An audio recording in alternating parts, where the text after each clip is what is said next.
ವೈರಾಗ್ಯ ಅನ್ನೋದು ಬಾಯಿ ಮಾತಿಗೆ ಸಂಬಂಧಪಟ್ಟದಲ್ಲ, ಅದು ಕ್ರಿಯೆಗೆ ಸಂಬಂಧಪಟ್ಟದ್ದು. ಹೇಳ್ಕೊಂಡ್ಬಿಟ್ಟಳದಲ್ಲ, ನಾನು ದೇವ್ರಿಗೋಸ್ಕರ ಏನಾರ ಮಾಡ್ಬೇಕು, ಏನಾದ್ರೂ ಅನ್ನೋದು, ಏನಾದ್ರು ಪ್ರಪಂಚದಲ್ಲಿ ವಸ್ತು ಇದೆಯಾ, ಏನಾದ್ರೂ ಮಾಡ್ಬೇಕು ಅಂತ ಹೇಳ್ತೀವಲ್ವಾ, ಏನಾದ್ರೂ ಅನ್ನೋದು ಹೇಳಿದೀವ ಇಲ್ವಾ, ದೇವ್ರಿಗೋಸ್ಕರ ಅವ್ನು ಏನಾದ್ರೂ ಮಾಡ್ಬೇಕು ಅಂತ. ಏನಾದ್ರೂ ಅನ್ನೋದು ಈ ಪ್ರಪಂಚದಲ್ಲಿ ಏನಾದ್ರು ವಸ್ತು ಇದೆ, ಅಂಗಡಿ ಹೋಗ್ಬಿಟ್ಟು ಸಾರ್ ಏನಾದ್ರೂ ಕೊಡಿ ಅಂತ ಹೇಳಿದ್ರೆ ಅವ್ನ್ ಏನ್ ಬೇಕು ಕೇಳಪ್ಪ ಅಂತಾನೆ. ಏನಾದ್ರೂ ಕೊಡಿ ಸರ್ ಅಂತ ಹೇಳಿದ್ರೆ ಅವ್ನು ಏನ್ ಕೊಡ್ಬೋದು? ಏನಾದ್ರೂ ಅನ್ನೋದು ಪ್ರಶ್ನೆ, ಅದು ಏನು ಅನ್ನೋದು ಪ್ರಶ್ನೆ. ಅದಕ್ಕೆ ಏನ್ ಮಾಡ್ಬೇಕು ಅಂತ ನಾವು ಉತ್ತರ ಬರ್ಕೊಂಡು ಹೇಳ್ಬೇಕು. ದೇವ್ರಿಗೋಸ್ಕರ ನಾನು ಇದು ಮಾಡ್ಬೇಕು ಅಂತಿದ್ದೀನಿ, ದೇವ್ರಿಗೋಸ್ಕರ ನಾನು ಇಂತ ಮಾಡ್ಬೇಕು ಅಂತಿದ್ದೀನಿ, ದೇವ್ರಿಗೋಸ್ಕರ ನಾನು ಈ ತರ ಆಗ್ಬೇಕು ಅಂತಿದ್ದೀನಿ ಅಲ್ವಾ.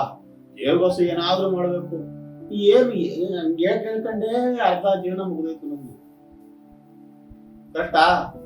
ಕೇಳ್ಕೊಂಡೇ ಅರ್ಧ ಜೀವನ ತಳ್ಕೊಂಡ್ಬಿಟ್ಟಿದೀವಿ ನಾವು. ಕೇಳಿದ್ರೆ ಬಿಲಿವರ್ಸು, ಕರೆಕ್ಟಾ? ಕೇಳಿದ್ರೆ ದೇವ್ರ ಮಕ್ಳು ದೊಡ್ಡದಾಗಿ ಹೇಳೋದು. ಎಸ್ ಸ್ವಾಮಿ ಹೇಳ್ತಾರೆ, ನಾವು ಸ್ವಾಮಿ ಸ್ವಾಮಿ ಅನ್ನೋದು ನಮ್ಮ ಬಳಿ ಬರೋಕ್ಕೆ ಸಾಧ್ಯ ಇಲ್ಲ.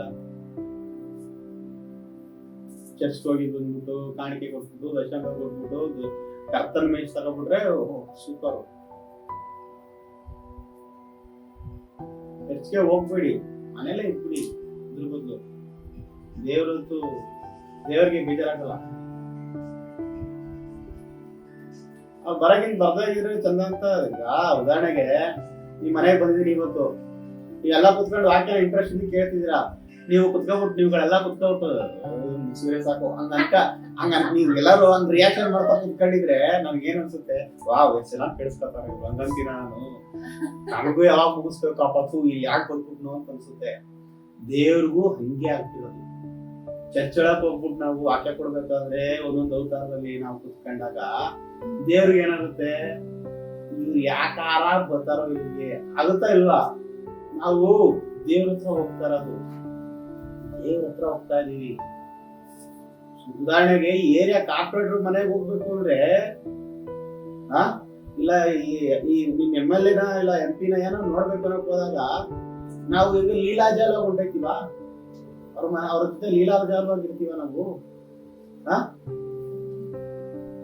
ಎಷ್ಟು ಏನು ಶ್ರದ್ಧೆ, ಭಯ, ಭಕ್ತಿ, ವಿನಯ, ಗೌರವ, ಕಟ್ಟ ಎಷ್ಟೆಲ್ಲ ಇರ್ತದೆ. ಏನಕ್ಕೆ ನಮ್ಗೆ ಅದೆಲ್ಲ ಇಲ್ಲ?